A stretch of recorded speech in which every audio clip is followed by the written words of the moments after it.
Hello hi friends, ಎಲ್ಲರೂ ಹೇಗಿದ್ದೀರಾ? ನಾನು ತುಂಬ ಚೆನ್ನಾಗಿದ್ದೀನಿ. ನೀವು ಕೂಡ ಚೆನ್ನಾಗಿದ್ದೀರ ಅಂತ ಭಾವಿಸ್ತೀನಿ. ಸೊ ಯಾರೆಲ್ಲ ನನ್ನ ಚಾನಲ್ನ ಸಬ್ಸ್ಕ್ರೈಬ್ ಮಾಡಿಲ್ಲ, ಪ್ಲೀಸ್ ಸಬ್ಸ್ಕ್ರೈಬ್ ಮಾಡ್ಕೊಂಡು ನೋಡಿ, ನನ್ನ ಚಾನಲ್ಗೆ ಸಪೋರ್ಟ್ ಮಾಡಿ. ಸೊ ಇವತ್ತು ನಾನು ಏನು ಟಾಪಿಕ್ ತೊಗೊಂಬಂದಿದ್ದೀನಪ್ಪ ಅಂದರೆ, ಇದು ನಾನು ವರಮಹಾಲಕ್ಷ್ಮಿ ಹಬ್ಬದ ದಿನ ಮಾಡ್ಕೊಂಡಿದ್ದ ಪೂಜೆ. ಆವಾಗ ನನಗೆ ಅಪ್ಲೋಡ್ ಮಾಡೋಕ್ಕೆ ಟೈಮ್ ಆಗಿರಲಿಲ್ಲ, ಬಿಕಾಸ್ ನನ್ನ ಮಕ್ಳಿಗೆ ಎಕ್ಸಾಮು, ಟೆಸ್ಟು ಅದಕ್ಕೆಲ್ಲ ಪ್ರಿಪೇರ್ ಮಾಡೋಷ್ಟರಲ್ಲಿ ನನಗೆ ತುಂಬ ಬ್ಯುಸಿ ಆಗಿಬಿಟ್ಟಿದ್ದೆ. ಇದು ವರಮಹಾಲಕ್ಷ್ಮಿ ಹಬ್ಬದ ಪೂಜೆ ಆಗಿತ್ತು. ಈ ಥರ ಸಿಂಪಲಾಗಿ ಮಾಡ್ಕೊಂಡಿದ್ದೆ,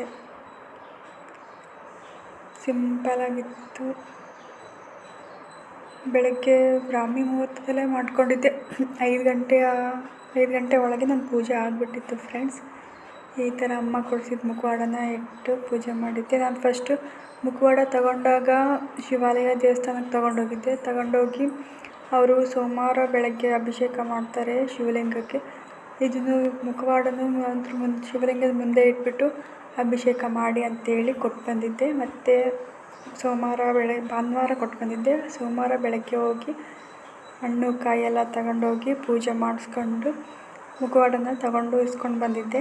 ಈ ಥರ ಮಾಡೋದ್ರಿಂದ ಲಕ್ಷ್ಮಿ ಚೆನ್ನಾಗಾಗುತ್ತೆ, ನಮಗೆ ಒಳ್ಳೆಯದಾಗುತ್ತೆ ಅಂತೇಳ್ಬಿಟ್ಟು. ನಮಗೂ ಮನೇಲಿ ಆ ಥರ ಎಲ್ಲ ಮಾಡೋಕ್ಕಾಗೋದಿಲ್ವಲ್ಲ, ಹಾಗಾಗಿ ನಾನು ಗುಡೀಲಿ ಕೊಟ್ಟು ಬಂದು ಪೂಜೆ ಮಾಡ್ಕೊಂಡಿದ್ದೆ. ಚೆನ್ನಾಗಾಗುತ್ತೆ ಅನ್ನೋ ನಂಬಿಕೆ ಇದೆ. ಇದು ಕೃಷ್ಣ ಜನ್ಮಾಷ್ಟಮಿ ದಿನ ನನ್ನ ಮಗ ಈ ಥರ ರೆಡಿ ಆಗಿದ್ದ.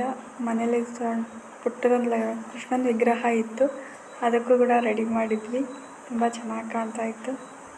ಇದು ಕೃಷ್ಣ ಜನ್ಮಾಷ್ಟಮಿ ನನ್ನ ಸಣ್ಣ ಮಗ ಥರ ರೆಡಿ ಆಗಿದ್ದ, ಚೆನ್ನಾಗಿ ಕಾಣ್ತಾಯಿದ್ದ.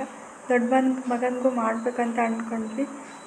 ಮತ್ತು ಅವನು ಬೇಡ, ನನಗೆ ಇಂಟ್ರೆಸ್ಟ್ ಇಲ್ಲ ಮಮ್ಮಿ ಅಂತ ಹೇಳ್ದ. ಸುಮ್ಮನೆ ಆದ್ವಿ.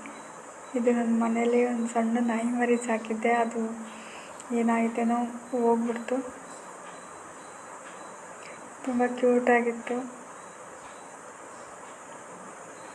ಸೊ ಚೆನ್ನಾಗಿ ಆಡಿಕೊಂಡು ಚೆನ್ನಾಗಿತ್ತು. ನಾವೇನಾದರೂ ಪ್ರಾಣಿಗಳನ್ನ ಸಾಕಿಬಿಟ್ರೆ ಪ್ರಾಣಿಗಳನ್ನ ಬಿಟ್ಟಿರ್ಬೇಕಂತ